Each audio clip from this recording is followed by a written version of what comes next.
Nah kawan-kawan semua, mari menyimak tanda-tanda datangnya hari kiamat. Hari kiamat adalah hari di mana dunia beserta isinya rusak binasa dan lenyap. Gambaran mengenai hari kiamat telah diterangkan dalam Al-Quran. Ada beberapa surah yang secara khusus membahas tentang hari kiamat. Umat Islam harus percaya dengan hari kiamat, sebab mengimani hari kiamat termasuk salah satu rukun iman. Namun, terkait waktu kapan terjadinya hari kiamat tidak ada yang tahu selain Allah.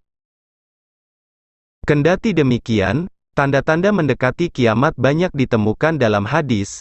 Salah satu hadis sahih yang membicarakan hari kiamat adalah hadis yang diriwayatkan oleh Imam Muslim.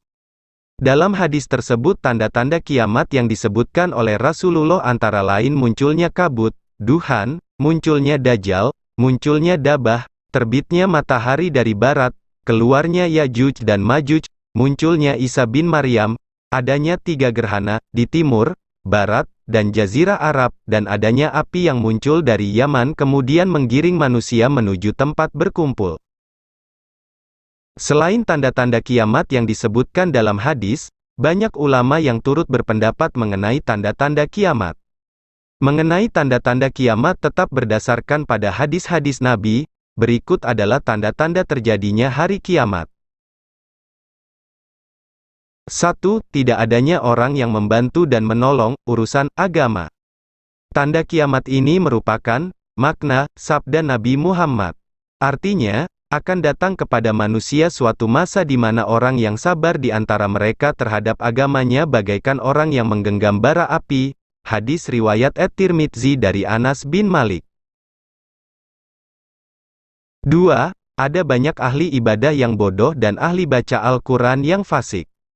Tanda tersebut terdapat dalam hadis, artinya, pada akhir zaman kelak akan ada banyak ahli ibadah yang bodoh dan ahli kiroat, pembaca Al-Quran, yang fasik, diriwayatkan dari Anas oleh Abu Nuaim dalam Hilyatul Auliya dan juga Al-Hakim dalam Al-Mustadrak. 3. Saling berbangga dalam urusan masjid.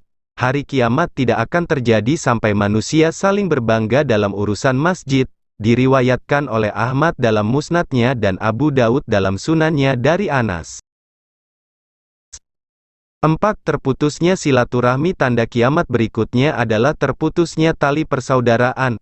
Orang yang amanah dianggap hianat dan orang yang hianat dianggap amanah. Ini diriwayatkan oleh At-Tabrani dari Anas bin Malik. 5. Bertambah besarnya hilal. Tanda lainnya, bertambah besarnya hilal dan bisa dilihat sejak awal, yakni pada saat kemunculannya, sehingga dikatakan bahwa hilal itu untuk malam kedua. Ini diriwayatkan oleh At-Tabrani dari Ibnu Mas'ud. 6. Wafatnya para orang salih satu persatu. Orang-orang yang salih wafat satu demi satu dan tinggallah orang-orang jelata laksana ampas gandum atau kurma. Ini diriwayatkan oleh Ahmad dan Al-Bukhari. 7. Tidak adanya orang yang zuhud dan wiri. Artinya, hari kiamat tidak akan terjadi sampai zuhud menjadi cerita dan wirai menjadi sesuatu yang dibuat-buat. Diriwayatkan oleh Abu Nuaim dalam Hilyatul Auliya. 8. Anak menjadi pemicu kemarahan. Tanda lainnya adalah anak menjadi pemicu kemarahan, hujan terasa panas, dan hari berlimpah ruah. Ini diriwayatkan oleh At-Tabrani dari Ibnu Mas'ud. 9. Pemimpin yang munafik dan fasik. Tanda selanjutnya adalah hari kiamat tidak akan terjadi sampai tiap-tiap kabilah dipimpin oleh orang-orang munafiknya, orang yang paling rendah menjadi pemimpin kaum, dan kabilah dipimpin oleh orang-orang fasiknya. Ini diriwayatkan oleh At-Tabrani dari Ibnu Mas'ud dan At-Tirmidzi dari Abu Hurairah. 10. Penuh perhiasan tapi hati kosong. Mihrab-mihrab dihiasi dengan ornamen-ornamen yang indah dan hati dibiarkan kosong. Ini diriwayatkan oleh At-Tabrani dari Ibnu Mas'ud. Nah kawan-kawan semua, inilah 10 tanda-tanda akhir zaman. Banyak hal itu sudah terjadi di masa sekarang. Mari kita semua melakukan amalan-amalan yang mendekatkan diri kita kepada Allah. Kiranya Allah memberikan kepada kita keampunan dan dilindungi dari segala fitnah akhir zaman. Maka kawan-kawan semua, jangan lupa subscribe channel ini, dan tekan loncengnya, Supaya mudah mendapatkan kisah inspirasi dan sejarah populer lainnya, admin pamit dulu, sampai jumpa kembali.